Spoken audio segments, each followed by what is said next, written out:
এই 4 ধরনের পশু রাসূল সাল্লাল্লাহু আলাইহি সাল্লামের স্পষ্ট হাদিসে, একাধিক হাদিসে, বিভিন্ন হাদিস গ্রন্থে এই রিওয়ায়াতটা এসেছে, এগুলো দ্বারা কোরবানি হবে না। যে কোন বয়সের পশু কোরবানি দেওয়া যাবে এবং কোন পশুগুলো কোরবানি দেওয়া যাবে না?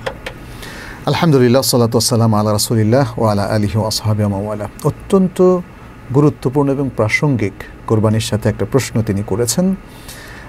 কোন কোন পশু কোরবানি দেওয়া যাবে, অর্থাৎ কোন পশু কি বয়সে পৌঁছলে সেটা কোরবানির যোগ্য হয়, সে বিষয়টি কিন্তু রাসূল সাল্লাল্লাহু আলাইহি ওয়াসাল্লাম আমাদেরকে বলে দিয়েছেন। সহিহ মুসলিমের একটা হাদিসের মধ্যে এসেছে, নবী সাল্লাল্লাহু আলাইহি ওয়াসাল্লাম বলছেন, লা তাযবাহু ইল্লা মুসিন্নাহ ইল্লা আন তা'সুরা আলাইকুম ফাতাযবাহু জাযআতাম মিন আদ-দা'ন।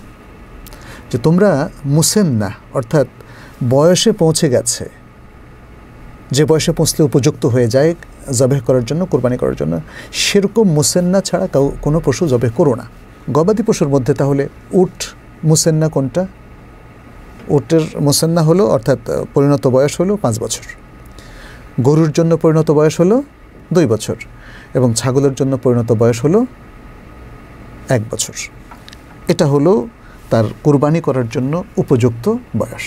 অতএব আমরা সেভাবেই, বিশেষ করে কার কতটুকু দাঁত উঠলে সে এই বয়সের বলে গণ্য হবে, এটা যারা পশুবিদ তারা জানেন এবং আমাদের অনেক মুরব্বীরাও জানেন। কয়টা দাঁত উঠলে ছাগলের 1 বছর হলো, কয়টা দাঁত উঠলে গরুর 2 বছর হলো, কয়টা দাঁত উঠলে উটের 5 বছর বলে গণ্য হবে, এটা খুবই জানা একটি বিষয়। এখন আসা যাক যে পশুগুলো কোরবানির জন্য জায়েজ হবে না, এটা রাসূল সাল্লাল্লাহু আলাইহি ওয়াসাল্লাম কিন্তু বলে দিয়েছেন। তিনি যেমন একটা হাদিসের মধ্যে বলেছেন, আরবাউন লা তাজুজু ফিল আদাহি, আরবাউন লা তাজুজু ফিল আদাহি, 4 প্রকারের পশু কোরবানির ক্ষেত্রে জায়েজ হবে না, অর্থাৎ যথেষ্ট হবে না, করলেও এটা কোরবানি বলে গণ্য হবে না। এই 4 প্রকার পশুর মধ্যে আছে আল আরজা আল বাইয়িন যালউহা, আল আরজা আল বাইয়িন যালউহা, এটা হলো যাদের মধ্যে আরাজ আছে, অর্থাৎ ল্যাংড়া, হ্যাঁ, যেগুলোর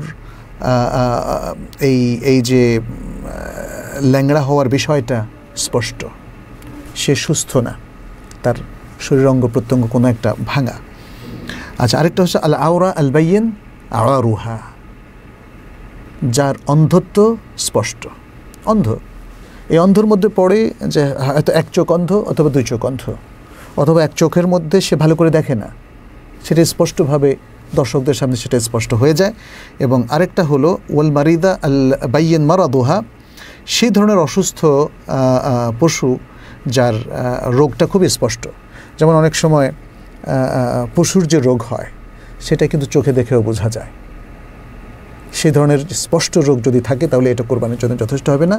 এবং আরেকটা হলো আল আজফা আল্লাতী লা তুনকি, অর্থাৎ যেটা খুবই ক্ষীণকায়, তার হাড়ের ভিতরে যে শ্বাসটা থাকার কথা সে শ্বাসটা তার নাই। ফলে এই 4 ধরনের পশু রাসূল সাল্লাল্লাহু আলাইহি সাল্লামের স্পষ্ট হাদিসে, একাধিক হাদিসে, বিভিন্ন হাদিস গ্রন্থে এই রিওয়ায়াতটা এসেছে, এগুলো দ্বারা কোরবানি হবে না।